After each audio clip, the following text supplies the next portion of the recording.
It's the kid. It's the kid. It's the kid. It's the kid. It's the kid. It's the kid. It's the kid. We're live. So for tonight's entertainment, quotes in his legend Joker, crap film, great performance. We're going to react. Have a little bit much more of an expansive reaction to the Champions League, and look ahead to the games this weekend. Again, we already know what has happened with Juventus. We already know what has happened. Well, actually, Bundesliga is actually pretty interesting right now. We already know what's happening in Ligue 1. Speaking of Ligue 1, yeah, we're going to expand a bit more about Paris Saint-Germain. But again, it's a Friday night, so this is a free-for-all. So this is just really a time for us just to sit down, relax, chat about anything. You know, I'll chat about anything, talk about anything that's in your minds. Remember, you know, if you want to support the hot, support your boy, and you want a shout-out, use the super chat. Use the super chat, and I will give you a shout-out and read out your question. You know, help support the football hot man, okay? Your pride, your love is what keeps your boy riding all the way. Speaking of which, I'll be back. Seeing that we are live,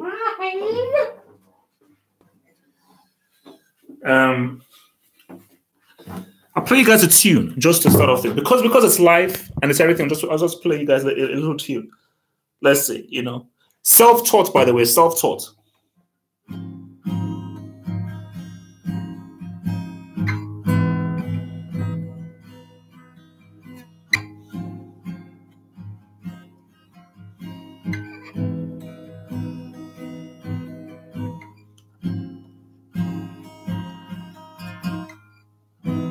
PSG sock balls. Not just a little chime. So I'm going to leave PSG for a bit later on in the program, man. But I think, you know, this, and I think I touched upon it, you know, a bit of on Hope It's Banter. Speaking of which, Hope It's Banter, I believe episode 26 has been released. And I think, so obviously, we really focused on the Real Madrid match and, of course, the PSG match, which was really the two games that things really stood out from in those games. So where do Real Madrid go from here? You know, where the hell do Real Madrid go from here? You know, the Madrid track is coming out soon. The Madrid track is coming out soon. So I think that, you know, looking ahead, because, and I think this is what we talked about on the hangout. Who was really surprised that Real Madrid lost the game? Because I know a lot of guys said, oh no, Real would win. They'd never lose the prospects. Who the hell are Ajax? Ajax are a bunch of pricks, blah, blah, blah, blah, blah. But let's just be real right now. Who was actually really surprised that Real Madrid lost to Ajax? If you had been watching Real Madrid fully and seeing them on a consistent basis, you'd have known that these guys are a bunch of clowns. You know, these guys are a bunch of clowns, and it is not far-fetched to think that they would lose. You know, it is not far-fetched to think that they would lose, that they would get beaten down. So, but you say to yourselves that, because the biggest person to blame is Florentino Perez. He is to blame. He is the reason why Real Madrid are in the situation that they're in. From hiring Lopetegui, from not hiring a replacement for Cristiano, his crazy, misguided loyalty of Benzema. It's his fault, because remember, at Real Madrid, the manager doesn't have the power. The power comes from Perez. He has put himself front and center that I am the man that acquires players. I'm the guy that sells players. If he tells the manager that I want this player sold, the player gets sold. He's the guy that really instigates the Galacticos that are brought. So it's because for most clubs, the manager says, okay, no, I want to bring this player and so forth. For Real Madrid, they'll give the manager like those secondary, tertiary players to help build the squad, but the marquee talent is from Paris. He is the guy. Because he's the guy that coined this whole Galactico thing. So from the moment that you didn't get a replacement from Cristiano. That was an issue. That was the issue. So, and I've been saying this for a long time. Benzema is a brick. He's essentially a brick. And I'm so glad that when people were pressurizing me that, oh no, look, half up. Look, he's improved, you know, this dude has improved. He has gotten better, blah, blah, blah, blah. People were pressurizing me. I still said, you know what? I can't do it. I cannot remove this guy from the Brick Academy. It cannot happen. It can't happen. That's what I said. That is what I said. And I stand by that. I fully 100% stand by that.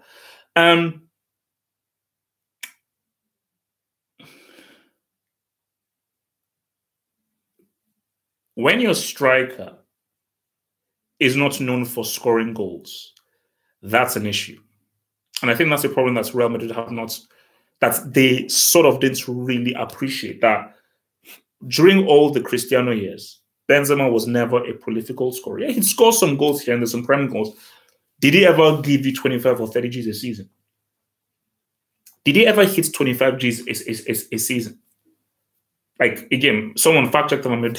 Did Benzema ever hit 25 Gs a season? I'm not sure that he did. So if your striker can hit 25 Gs a season, and look, this is La Liga and Real Madrid. If you're a top Real Madrid striker and you're not hitting either 25 or 30 Gs a season, that's problematic. That is very problematic for you. So, and I think that is the main issue. That's when your striker can't score goals. Look at what Aguero does. Look at what Harry Kane does. Look at what Icardi does. Look at what Aubameyang does. These are guys who are scoring on a consistent, high-volume basis. Real Madrid do not have that. You know, like in the Real Madrid team, you don't have a reliable, that's the key word, a reliable goal scorer. But again, I think, as someone mentioned, I wasn't surprised that they lost. It was not a big shock. What was shocking was the way in which they lost. Like, if they had lost like 2-0, yeah, it makes sense. But to not only get beat down 4-1, but to be totally outplayed. And it's a mixture of being totally outplayed and put forth a horrible performance. I mean, Real Madrid defensively were a joke. They were a joke. They were a complete and utter joke, man. So, so what do you think? So what do you guys think is going to happen this summer? Show it to me in the comments. What do you think will happen with Real Madrid in the summer? Who do you think is going to leave? Who do you think is going to stay? I'm not sure whether Bale has a future at Real Madrid. For Benzema, you know, I think Benzema might still remain because of Perez. Modric. Remember the whole Modric to Inter Milan thing? I think that may go through now. You know, what that could definitely happen. So let's just switch gears very briefly now. And I didn't even want to, but just before we switch gears, I mean, shout out to Ajax, man. A huge shout out to Ajax, because I mean, what Ajax did is flipping amazing. And you know what?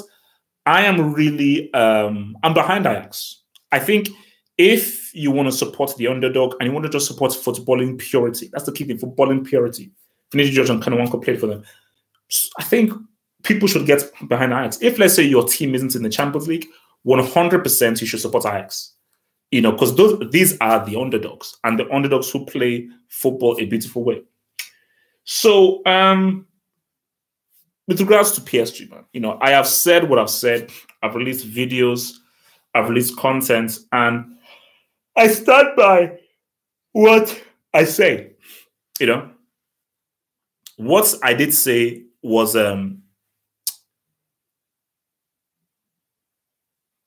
these guys have to be taken out. They cannot be allowed in the Champions League again. They can't be. They cannot be allowed in the Champions League again, because you can't keep flopping at on such a dramatic level.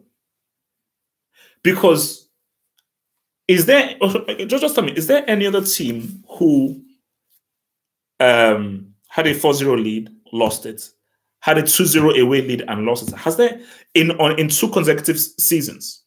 Just tell me, has there ever been a team in the Champions League who, for 2 consecutive seasons, they've had a 4-0 lead, lost it.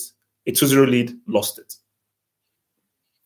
And I think someone on ESPN FC made this point, and I think this is a point that I forgot to make that I actually wanted to make. And I think I actually briefly made it when it happened. The miracle at Camp Nou. I think I remember saying that this is going to haunt this club for the rest of time. Until they win the Champions League. So I do believe that the hex that was put upon them by Barcelona, I think, influenced the events that took place in Paris. It greatly did, you know. So, but I think, you know, if you're PSG, this is going to be a true test. Let's say next season, because again, I don't know what's going to happen this summer. Then they'll still keep Neymar and Mbappe and everything. But let's just say, for argument's sake, Neymar and Mbappe are still around next season.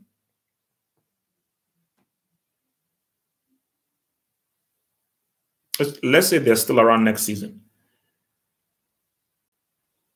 Will people still put them in as favorites? Like, that's the thing. Would people still put them in as favorites? Because you can check the tape, you can look at the videos, you can look at what I've said. My record speaks for itself. I never, ever put PSG as the favorites for the Champions League. I never put them as second favorites, third, fourth, fifth, sixth favorites. And people could be critical. Wait, it's like, so how can you not mention PSG as even fourth or fifth? I said, no, I won't. And I kept on saying, this isn't new stuff. They haven't earned the right. They haven't earned the right to be seen as favorites. Until you earn your stripes and you earn your rights and you, at the very least, make a semi. So in all these years, you've not made a semi in all these years? I mean, come on. Let me just look at this super chat. Super chat from Dean Classic. Thank you very much. Much appreciated for your super chats. Thank you for your super chats from Dean Classic. He says, Real are the original brand of spending. Brace for impact. Yes. I think we even mentioned this on the Hoping Sponsor. This is the summer in which Real Madrid spend big. Like, you're looking at 4 or 5 players. I may do like a little special video on it to really do on a focus, but Real Madrid are going to spend big. Marcelo is leaving. Bale is leaving. Isco might probably be leaving. I think if Real Madrid gets all their targets, they'll get a new striker. They'll get a new central midfielder. And maybe a left back, right back. I think left back, right back is fine because Regan is fine. They're going to get Hazard. I believe that Real Madrid's top target is Hazard. Unless Neymar or Mbappe, they can find a way of getting those 2 players. Because if they can find a way of getting Neymar and Mbappe, then 100%. Because I think PSG right now, they're a joke now. You know, they're a joke. So I think if you want to jump ship, I think you jump ship now from them. So that's the case. Because I just think for PSG, why remain? And remember, I think I mentioned this before. I said that Mbappe needs to leave PSG because you will not develop as a player sleepwalking through Liga and only having, 5-6 games at the top level playing in the Champions League. That's not enough to really develop as a player. You need to constantly be playing at a high level competition. So you could come to the Premier League, come to La Liga. Those are really, because if you go to Serie A, it's most likely going to be Juventus. So either you're in La Liga, Barcelona, Real Madrid, or you're in Premier League, in any of the top 4 teams where pretty much every week you'll be tested. You'll be battle tested every week, which is not what happened. And same thing from Verratti. I still believe Verratti is the most talented central midfielder in the world. I still think he's one of the most talented all-round footballers in the world. But you're not going to get battle tested in freaking PSG. You're not going to get battle tested there. And I think this is the dilemma for guys, because I think a lot of these PSG players, they do enjoy the trophies. You know, they enjoy the trophies and they enjoy the Parisian lifestyle. That's all cool, but I think you've got to want more. You've got to want more. And you've got to want more for yourself, because I don't think anybody cares about PSG winning a Liga. So let's just briefly look at Arsenal against Man United. What do you guys say? Arsenal, Man United. My preview will drop. My preview will drop tomorrow. Sometime tomorrow. My preview will drop sometime tomorrow. Yo, Jack, what up? It will drop sometime tomorrow. What do you got? Because for me, I am leaning towards United. I'm not sure what the scoreline is. I will reveal the scoreline on in my preview, but I am leaning towards United because speaking of Man United, they're using white magic. They're using white magic. I think United, I really believe that these guys are using white magic. They are using juju. That's what they're using. They're using juju. That's the thing. Let me even tweet that out. Send a little tweet here. Solskjaer is using juju. Nobody can tell me otherwise. Yeah, like, because again, which is why I said in my peer review, his tactics are very different from Mourinho's. You've got to give him that. He has a wholly different, complete philosophy than what Homeboy has. So it's a wholly, completely different philosophy than the what Homeboy has. But despite that, different tactics is definitely getting the best of the players. I really believe that there is an element of juju around. I believe that there's an element of juju around in the way that he's operating. So that's why I'm like, you know what? Fine, juju is fine, but how do you beat juju? And I don't think that Arsenal are capable of beating juju. Very briefly, let's touch on Chelsea now. Can someone please tell me why Sarri won't start Loftus-Cheek and Hudson-Odoi? Just for a laugh. So this is like a little challenge and test. Can someone just give me a compelling argument why Sarri doesn't start thingy-majig, doesn't start either Loftus-Cheek and Hudson-Odoi? And I need a compelling argument. Di Matteo did not use juju. Di Matteo used the dark arts and the white arts. He used the dark arts and the light arts. Like, what Di Matteo did was witchcraft. That guy used witchcraft. So yeah,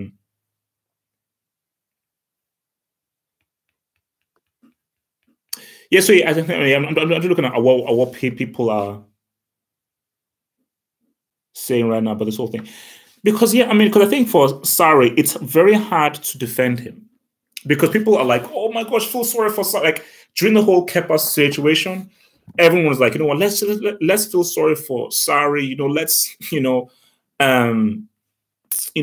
go around him and, give him a hug. He's been disrespected. I really feel for him. It's very hard for me to feel for a guy who completely disrespects quality players.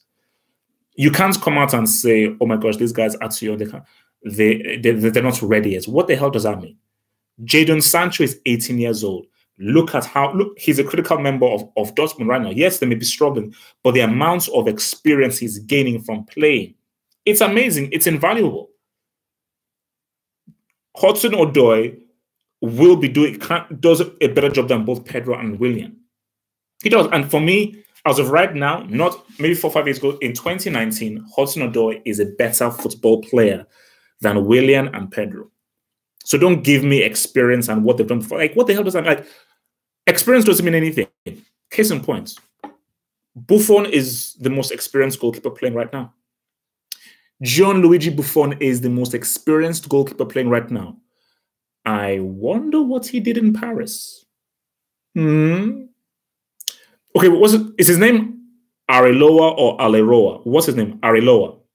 Or, because I know I got it mixed up. Somebody tell me, is it Areloa or Aleloa? It's Areola. It's Areola, isn't it? Thank you. Areola. Yeah. Because, yeah, that's like, the thing on a woman's breast kind of thingy. Areola. Thank you. So,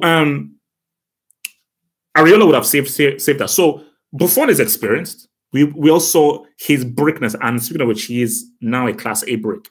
And unfortunately, Buffon, you're going to be a Class A brick until My God, until you win the Champions League, so you may actually retire being a Class A brick. So that's quite sad. That is quite sad. What was I going to say? So experience does not mean anything if you're crap. Experienced players can be crap. Experienced players can be bricks. The Brick Academy does not discriminate. You can still be a brick and still be someone who was amazing and perhaps even legendary 5-6 years ago. But it's all about what you're doing in 2019 right now. So for Sarri, don't you want to keep your job? Like, that's the way thing. Like, don't you want to keep your job?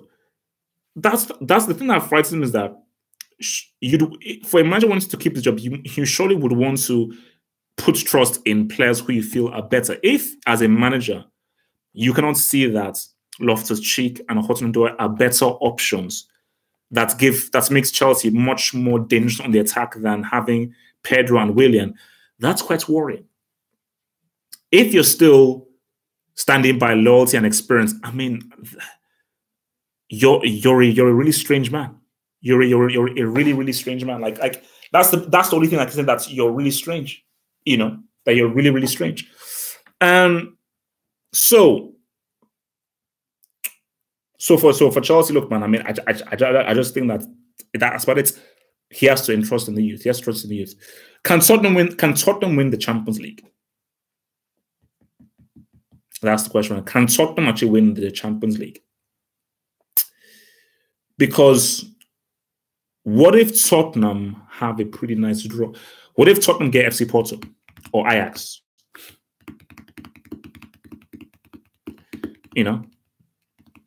That's the thing. If Tottenham gets FC Porto or Ajax, I think they make the semis. I think over 2 legs they beat the FC Porto thingy. And this Champions League has been so weird that if they just find themselves in the semis, who knows? Who knows what they could do? Because things are getting very exciting right now. Things are getting very tasty right now. And some people have already begun to say, oh my gosh, what could Leon do? But I just feel that Tottenham, strong defense, a robust midfield, a lethal finisher, very good creative player in Eriksen, and one of the most fearsome attacking players out there in your boy Heung-min Son, who will only get married after he's finished football based on focus, according to his papa. So, interesting. Very interesting. So, I don't think they'll win the Champions League. But this has been such a weird Champions League, and maybe, like, I didn't think that Man United had any chance against PSG. I really do not think that they had any chance. So the fact that has happened shows that anything is possible. But as much as anything is possible, I think it is too crazy to say that Tottenham are going to win. I mean, really? Tottenham win the Champions League? I mean, like, that is a crazy story in and of itself. Like, Tottenham have been called the bottle, although Tottenham should no longer be called the bottle club. The official bottle club right now are now PSG. So, you know what? I think the term bottle should not be removed. Whenever you bottle, it should be called you've done a PSG. So anytime you throw away a big lead or something, you've done a PSG. So PSG, the term PSG have now taken over the term bottle. So the term bottle has now been retired. And it's now about you've PSG'd it. You've not bottled it, you've now PSG'd it. So yeah, so for Tottenham, look, man, it's who knows? It's a possibility. But people have already begun to say, and I think this is where United fans need to chill. Because I get United fans being happy, 100% should be happy. That is an amazing comeback. And already they're already feeling, like, I think somebody showed some kind of weird mathematical thing connecting Ole Gunnar Solskjaer and his shed number to this being their year and all that kind of crap. But look, whatever. All the witchcraft. You see, I would say United would be more likely to win the Champions League than Tottenham, for sure. Can United win it? I'm not too sure about that. But I think United fans have to be very careful that, yeah, amazing victory against PSG. PSG are a bunch of losers. So you beat a bunch of losers. Like, again, I know the football is crazy, but PSG have shown that they are a bunch of losers. So there is history showing that. But also weird because I said that it wouldn't happen if it was Barcelona. But what happened last season between Barcelona and Roma? Like, no team is exempt. It's like, then that is, I think, the beauty of football. Like, and I think the beauty of the Champions League and the beauty of the away goal rules that you just never know. You just never know. You see, let me tell you right now, because people have been speaking about this on my Twitter page and everything. Schalke, no. Like that's, I will 1000%. Schalke are not overturning that thing against Man City. It's not happening. No, like that's gone so far. Because the thing about Schalke is, I know Schalke are genuinely crap. Man United are still top 4, top 5. Schalke, I think, are like 14th, 13th, 12th. So they're not even in the top 10 in the Bundesliga. So, and you're going up against the team who are top in the Premier League. So come on, like, now that is just going way beyond the pale. You know, that's just going way beyond the pale. What's I going to say? I know we're going to get close to it, and we're going to talk more about it when the Hangouts rolls around. I think Juve are going to do it.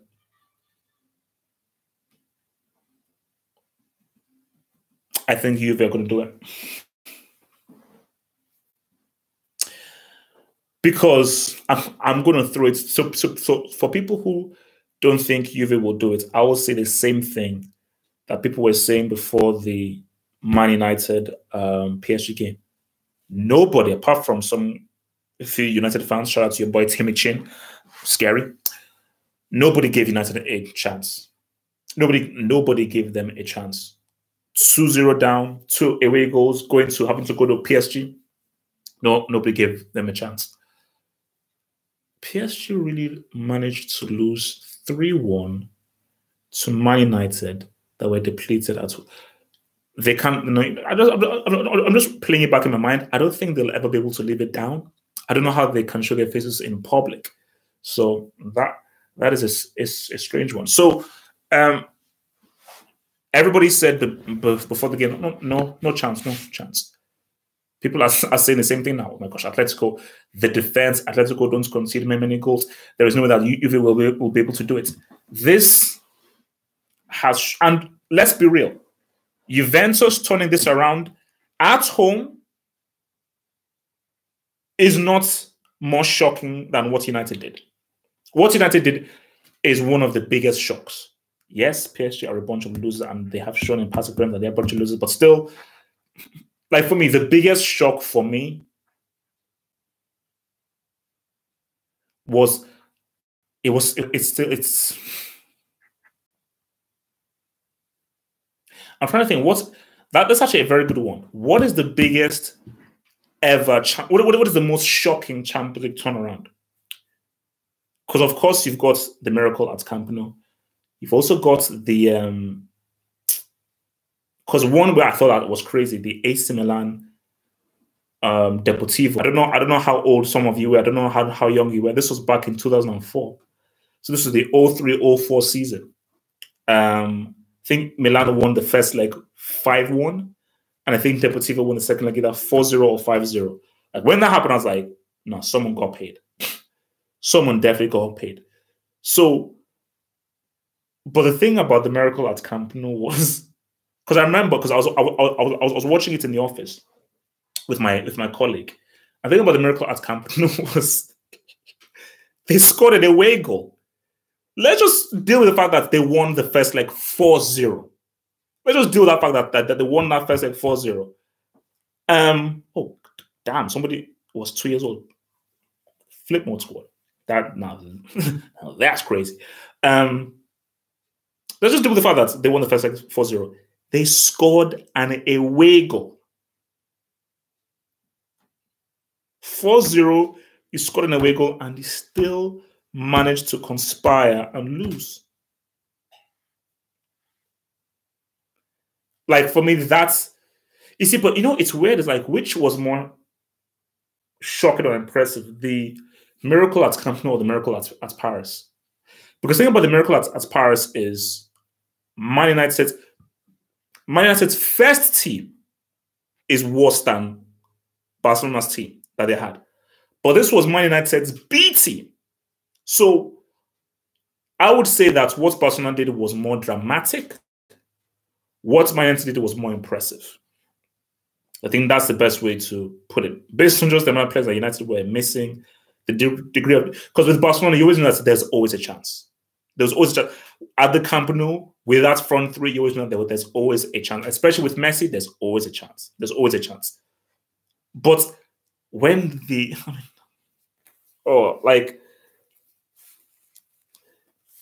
know who I feel sorry for the most? Supporters of PSG. Like, how do you still continue to support this club? I get it. You're going to be loyal to your club and everything, but look, man. I'm going to play a tune.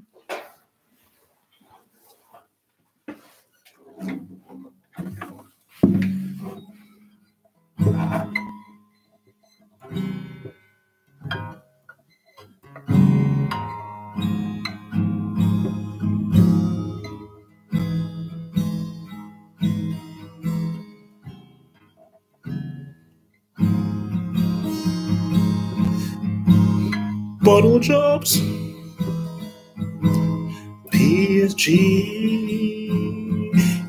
bottle jobs, PSG, get the hell out of the Champions League, PSG, get the hell out of the Champions League. I'm working on that. But it's true. They must not be allowed back in the Champions League. That is true. Those guys must never ever be allowed back in there. I'm self-taught. I'm still teaching myself the guitar. So that's the thing. No, I mean, UEFA have to just take it upon themselves and just like, we cannot allow these punks back in the Champions League. Like, we can't. We honestly can't. So, look, but let's just look at everything that's happening within the world right now. So Juventus are 50 points ahead of the Serie A. And I think with the whole, like, and I've said this, I need this to happen. I need Juventus to win successive Scudettos for a decade. That's what I need. I need them to just win the Scudetto. So I want people, like in 100 years' time, when aliens pull up with Wikipedia, pull up the archives, they're like, my God, why give me? I know they're talking like the alien language or something like. So these dudes dressed in black and white stripes won a title for a decade, consecutive for a decade. That's scary. That is truly, truly scary and truly frightening, man. That's truly scary and truly frightening. So, but let's just see what some of you guys are saying, man. Loris Karius, the guy's a brick. What about him? Okay, super chat from CFC Anuj. Is Luis the best passer of the ball of all time? No, he's not. The best passer of the ball of all time? Pirlo is up there. For me, I think Pirlo and Riquelme are the two names that stick in my mind. But David Luiz, the funny thing is that David Luiz is actually doing Jorginho's job. So David Luiz as a central defender is, if you look at the amount of balls over the top that this guy is playing and how he's able to find guys, I think it's bloody incredible. Absolutely incredible, man. All right, what's this saying?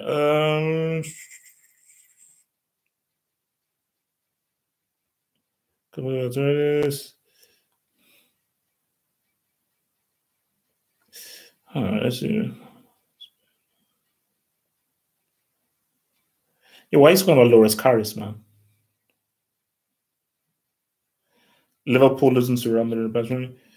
Okay, why should Mourinho be a Class A brick? I don't understand. I mean, the guy doesn't have a job. So how can you? Because he's already a Class B brick. You know, I try to fight for Class A, but he's already a Class B brick. So how can you sort of make him a Class A brick as a pundit? You know, and his punditry has actually been pretty amazing so far. So I think that's a big chance. Oh yeah, this is true. The financial fair play. Now, this is interesting.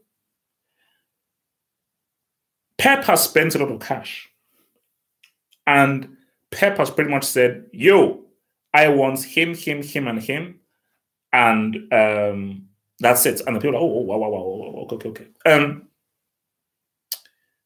So the financial fair play, one of the most useless organizations of all time, have finally actually started to do their job. So they have now pretty much been now going to be launching an investigation into what City have been doing. So, and also, okay, well, I can do this in CFC. Anders, thanks again for the super chat. It says that City might get points drops. The Premier League are investigating. I mean, it'll be interesting. I mean, let's just say, if they are found guilty, I mean, what do you do? Do you do a 6 points? Do you know what's going to be really sick? Let's say they're found guilty and they get given a 6 points deduction, but Liverpool still managed to screw up and City still win the league. Now that would be sick. That would be sick. But it would be. But you know what I think will happen? Even if they are found guilty, they'll appeal and they'll still be able to ride at least through this season without any punishments. And if they're punished, it will be after the season is done. I 100% don't believe that they will get punished this season. But that would be interesting. Let's just say that if they're found guilty and they get docked like 10 points or something, and that pretty much just ends their any chance of them winning the Premier League. And let's say Liverpool win it. I mean, how people react to that? I mean, that would be crazy though. That would be crazy. But yeah, financial fair play. You guys, you don't 100%. These guys are breaking rules. 100%. You meant to believe that all of these players that have been acquired, all of the money that has been spent, it has been legal. They've done it the legal right way. Come on, man. What the hell do you take me for, bro? You know. So, no. Me no be leader.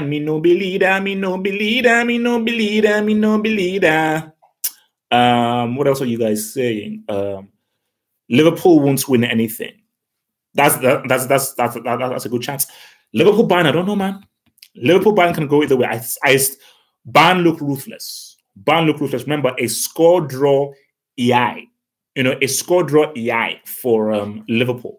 A score draw takes them through, but anything can happen.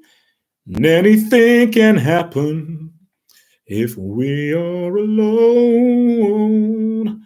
We are the ones that want to ride. Anything happen if you try. Anything can happen if you try, but don't be a brick. Do not be a brick. Spurs.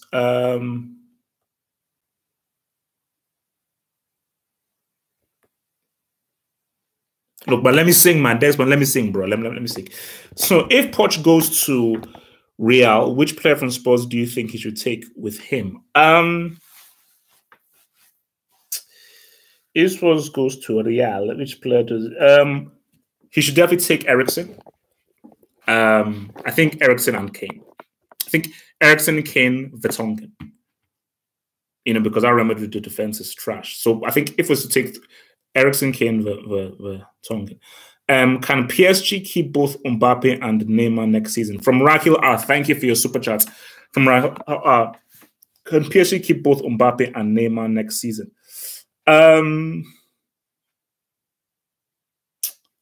With what has happened, I don't know how they stay. I mean, what, better luck next year? But you know what? I still think they will. I still think they will. I still think that they will keep them both next season. But if I'm either Mbappe and Neymar, I'm like, you're going to get knocked out again next season. And the season after that. And the season after, you're never going to win this competition. You're never going to get to the final. You're probably still never going to get to the semi-final. You're a quarters max team. That's what you are. You're just a quarters max team. So, yeah. Oh, yeah. Chelsea's ban was revoked. Yeah, I mean, that's messed up. So I think if it's rejected, that means they're screwed. Or can they still buy players in the summer? That's what I want to know. I mean, that is crazy, man. That is crazy.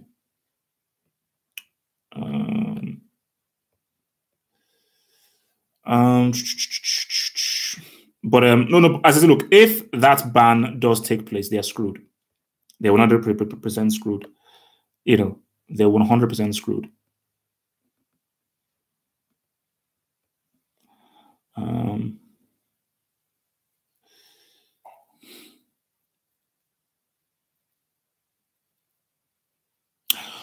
Okay, I'm not hearing about this whole new stadium. So, when will the first game at Tottenham's new stadium happen? Will it actually happen this season? Someone tell me. When will Tottenham have their first game at their new stadium?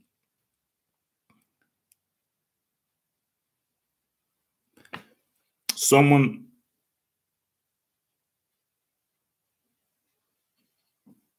When will Tottenham have their first game in their new stadium? Someone answer me. Tell me. Oh, April. Wow. Oh, damn. Interesting. That is interesting. I don't know whether it will help or harm them, you know. It's again like you look at that whole Wanda Metropolitano thing, man. You know, I think that has really helped Atletico. Because I'm more of a fan of small stadiums. I hate racing tracks and I hate massive stadiums. But I think it has really enhanced Atletico. But look at Juventus, where they moved away from the Delle Alpi to the Juventus Stadium, which is a smaller stadium. And I think that has actually helped them greatly, having that whole thingy stadium. So, yo, man, Rabona TV, man, guys, watch for this dude, man. I don't know is this the actual real Rabona TV? If it is, this dude does amazing videos. The first video I saw from Rabona TV was his thing about the Cristiano rape scandal thing. Excellent. Whether you're a fan of Cristiano or not, that was just an excellent breakdown. And I think the guy basically does like insights, you know. So I'm actually, because he did one about the Icardi thing. So I'm definitely going to try and do that. Rabona TV, let's hook up, bro. Let's do a collab, man. Let's do a collab, man. I like your stuff, man. Like your Cristiano thing was A1. It was A1, man. So let's try and do a collab, man. So even you people know Rabona TV, let's make it happen, baby. CFC Anush, thank you again for your spot chat. Spurs have to get points dropped, moving venues. Well, I think that starts to be harsh. For me, look, should people really be penalized switching stadiums during the league? Nah, I think that's cool. I think that'd be a bit too harsh. Look, I mean, guys, what do you want me to say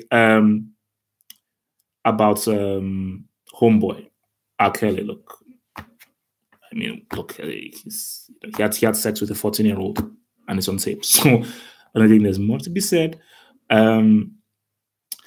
Look, man, Pep needs to win the Champions League. Yes, you may go down as one of the greatest Premier League teams of all time, 100%. You don't spend that much amount of money just to be called one of the best Premier League teams of all time. That doesn't mean anything. The only thing that means anything is the flipping Champions League, the biggest competition in club football. And some people will argue with me, and I think this is something that me and Drifty have argued upon, because Drifty believes that winning the league is more. He feels that he gets more fulfillment in winning the league than winning the Champions League. And I'm like, I'm choosing the Champions League all day, every day over the league. You know, for me, the Champions League is the biggest competition, and the Champions League is bigger than your flipping domestic league title. No one cares about your domestic league title. Like, look how many league titles PSG have won. Does anyone care? It's about your Champions flipping league, man. That is what really, truly matters, man. And also, I know what Pep is doing. Pep is he's using the old reverse psychology trick, because this guy opened his mouth after the Schalke game and said, "Oh no, this team isn't ready to win the Champions League." It's your third season, bro. You should, in your third season, you damn well should be ready to win that flipping Champions League, and you're getting paid well. I did watch the documentary when you went to the Middle East. You're getting paid too well to not win the Champions League. So for Pep, I needed to win the Champions League this season, and you're one of the favorites. For me, the two favorites for me, put it this way. The two favorites for me are Man City and Barcelona. If Juventus come through Atletico, I think Juventus will now leapfrog and become the #1 favorites. If Juventus come through that Atletico test, which will be tough, they'll become the #1 favorites. And I think those are just the three guys that stand out there. The other guys, they just pick out each other and just see what will happen now. I think the thing about this is this, and I think I want to comment on this. You see, I like my position as a footballing analyst on here. And having, tribalism and beef and the whole thing, clubs against clubs, 100% I get that and everything. But the reason why I like my position is that I try and come from the place of non-bias. I try and come from a place of non-bias. So if a team has done well, I'll say they've done well. And I think that you compromise yourself if you have such a strong allegiance to a club or something. Based on that strong allegiance, you are extremely biased and are extremely anti a certain club. Then, as a objective voice, you can't really be trusted. You're a subjective voice, which is great, because a lot of people will want to tune to you because you're saying something. But I think it's very important that if someone's good, you call it good. If someone's bad, you call it bad. That's why it's fully real. And I was watching something on ESPN FC, which is really good, and Craig Bolly was making a great point. He said that a lot of pundits, he was not naming any names, Steve McManaman, that they compromise themselves by having friendships with players and being ambassadors of clubs. If you're good friends with a player, are you really going to criticize him? Are you really going to openly criticize the dude? No, you're not. And if you say that you are, you're lying to yourself. You're lying to yourself if you really believe that you're going to openly criticize a player. The best thing, if let's say I became a journalist or something, and like this whole thing became bigger, I would never ever want to be friends with the player. I wouldn't. Obviously, I would be happy to do an interview with a player, but if I'm doing an interview with a player, I'm not coming here as your friend. I'm coming here to ask you real hard questions, because I think that you have to be at a point where you insult anybody and rip them open. As for me, which is why I say the Brick Academy does not discriminate. Anybody can be insulted, man. Anybody can be insulted. Ibowi is totally garbage, needs to go back to Africa. Now, first of all, let me just correct you there. Africa is not a country. He's from Nigeria, so you need to say go back to Nigeria. I don't know who Ibowi is.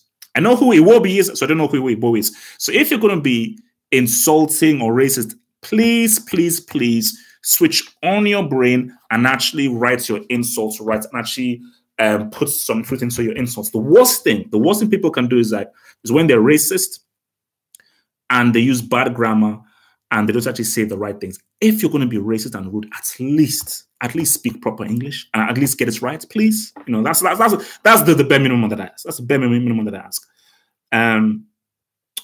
So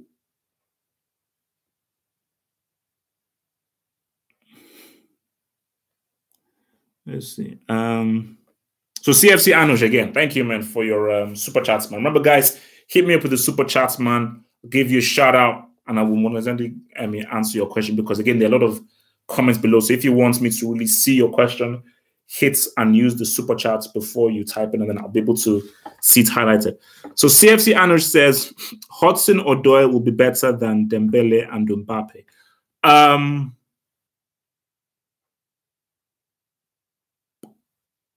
No, I don't think he will be far off. If Hudson Odoi plays more or goes to a club that will play him more, I don't think he'll be far off from Mbappe and Dembele.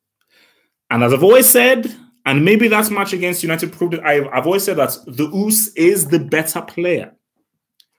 Mbappe is just the project and just much more effective based on what he can do. He had a very bad game, but just a more effective player. But as far as just footballing quality, footballing ability, I've always said that the Oos is that dude. I've always said that the Oos is that dude.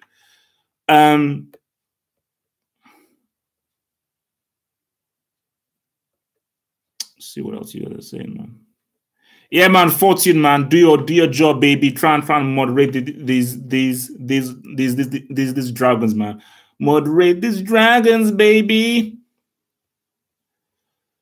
Shining in my mind, shining in my mind.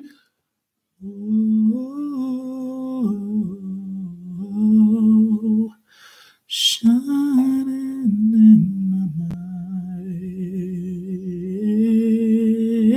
Who is Blueface? Is Blueface an actual rapper? Best rapper currently is Royce the 5'9". That is currently the best rapper as of right now. Not overall, but as of right now in 2019, based on form, Royce the 5'9" is the best rapper right now. Based on form. So that is pretty much it, man. Joyner Lucas got taken out by an R&B singer named what's his name? Oh gosh, I forgot. See, they had like a beef. I've forgotten his name now. The Canadian R&B singer who's also a rapper as well. So I don't really know how much I can say with that. I actually discovered Big Pun is a damn good rapper. I think my brother was telling me about how good he was, and I've just been revisiting him and everything. Big Pun was, I mean, my lord, because I've just listened to Capital Punishment. I mean, my God, that guy could rap, you know, that guy could rap. I might actually put this out on Twitter as well. And this is what I've always said, with the whole Nas Jay-Z thing. Jay-Z has a better discography than Nas. Jay-Z has never made an Illmatic. And that's the thing, you know. That's what I've always said is like, you know, again, I know what we're going into a rap thing, Dora, we'll get into football soon, but look, man, we all love rap here. Nas's discography is not good. It's like Nas has some really bad albums, you know. Whereas Jay-Z, yeah, he has some albums that aren't great, but he's far more consistent than he has. But Jay-Z just doesn't have an Illmatic, so it depends how you want to view it. Do you put, and this is similar to my whole footballing argument. So I would say that Jay-Z is more like Messi, and Nas is more like a Maradona or a Ronaldo. Like Jay-Z has never managed to match up to Nas's peak, which was Illmatic. But Jay-Z is still, look at his verse on Meek Mill's thing. He's still relevant today. So, but I've always said, for me, peak Cannabis is the greatest rapper of all time. But for me, technically, the best rapper of all time overall is the best rapper of all time is Pheromonch. That's what I said. Like best rapper of all time, just based on technicality, is Pheromonch.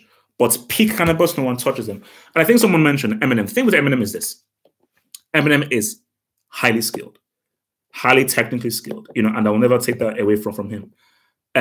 His content is lacking, and he doesn't really talk about much. You know, a lot of his rap songs, and I think his rap relies more on shock value. And when you listen to Bad Meets Evil, there is very little difference in quality between Royce the 5'9" and Eminem.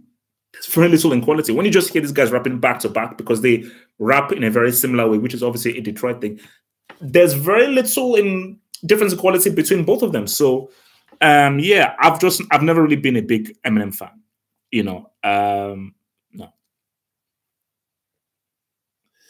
So, oh, someone's on it, and you know, and that's what I've always said. I don't know how do you find it, Milkbone.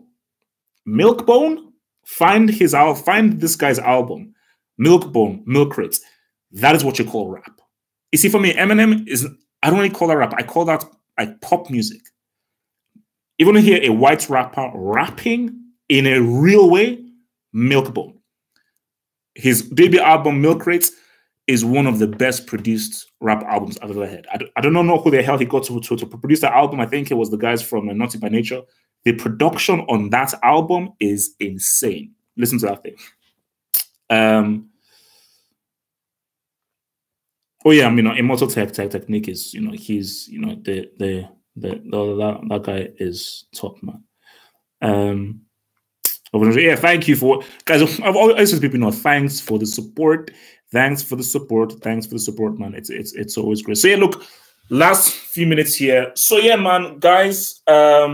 Really, the biggest game this weekend really is Arsenal United. That is the biggest. Oh, let's see. Dean Classic. Any chance you and the Mech will do videos again? Hopefully, we will see. Maybe somewhere down the line. I mean, we may do a little cameo video down the line.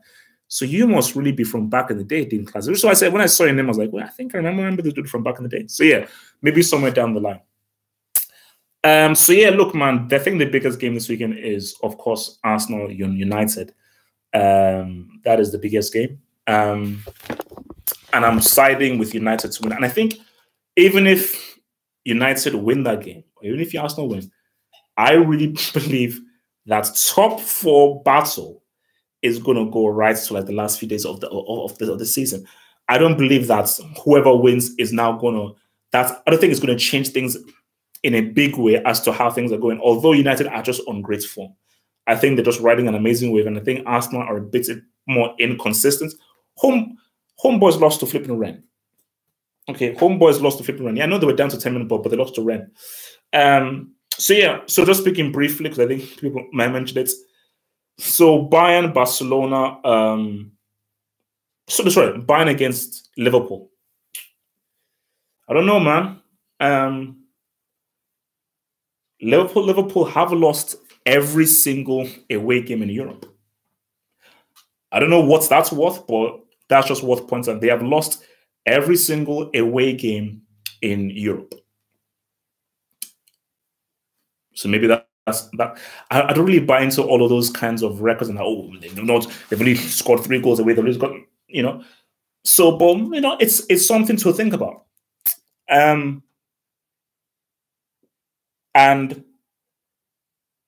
Barcelona against Lyon.